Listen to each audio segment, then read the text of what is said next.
നമസ്കാരം, VCV ന്യൂസിലേക്ക് സ്വാഗതം. ഞാൻ VC മനോജ്. ആദ്യം പ്രധാന വാർത്തകൾ നിങ്ങൾക്കായി അവതരിപ്പിക്കുന്നത്. ഓരോ വസ്ത്രങ്ങൾക്കും ഒരു കഥയുണ്ട്. ആഘോഷത്തോളം വളർന്ന സ്വപ്നങ്ങളുടെ കഥ. Beauty silks. വാക്കുകൾ നിശബ്ദമാകുമ്പോൾ വസ്ത്രങ്ങൾ സംസാരിക്കട്ടെ.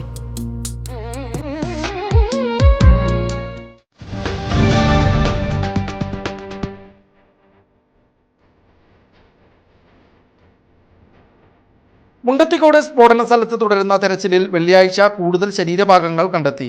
കെടാവർ നായകളെ ഉപയോഗിച്ച് പോലീസ് നടത്തുന്ന പരിശോധനയിൽ തലയുടെ ഭാഗവും കൈയും കണ്ടെത്തി. ഇവ DNA പരിശോധനയ്ക്കായി ആശുപത്രിയിലേക്ക് മാറ്റി. പരിക്കേറ്റ് ചികിത്സയിലായിരുന്ന ലൈസൻസി സതീശനും വിടവാങ്ങി. ഇതോടെ മരിച്ചവരുടെ എണ്ണം 15ആയി.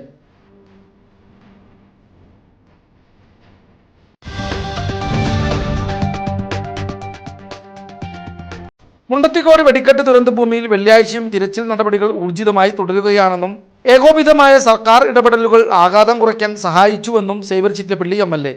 നിലവിൽ 32 ശരീരഭാഗങ്ങളാണ് തിരിച്ചറിയുന്നതിനായി ശേഖരിച്ചിട്ടുള്ളത്. ഇവ ആരുടേതാണെന്ന് സ്ഥിരീകരിക്കുന്നതിനായി DNA പരിശോധനാ ഫലത്തിനായി കാത്തിരിക്കുകയാണെന്നും MLA പറഞ്ഞു.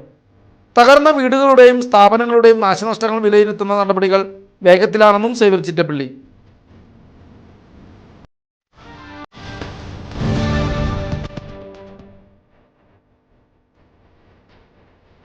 മുണ്ടത്തിക്കോട് നാട് വലിയൊരു ദുരന്തത്തെ അഭിമുഖീകരിക്കുമ്പോൾ വടക്കാഞ്ചേരി നഗരസഭയിലെ ഭരണപക്ഷ കൗൺസിലർമാർ വയനാട്ടിലേക്ക് ഉല്ലാസയാത്ര പോയതായി കോൺഗ്രസ്. നഗരസഭാ വൈസ് ചെയർമാന്റെ നേതൃത്വത്തിലുള്ള ഈ യാത്ര ജനങ്ങളെ സഹായിക്കേണ്ട സമയത്തുള്ള തീർത്തും മനുഷ്യത്വരഹിതമായ പ്രവൃത്തിയാണെന്ന് കോൺഗ്രസ് മണ്ഡലം പ്രസിഡന്റ് TP ഗിരീശൻ വിമർശിച്ചു. ദുരന്തബാധിതർക്കൊപ്പം നിൽക്കേണ്ടവർ വിനോദയാത്രയിൽ ശ്രദ്ധ കേന്ദ്രീകരിക്കുന്നത് അംഗീകരിക്കാനാവില്ലെന്നും അദ്ദേഹം കൂട്ടിച്ചേർത്തു.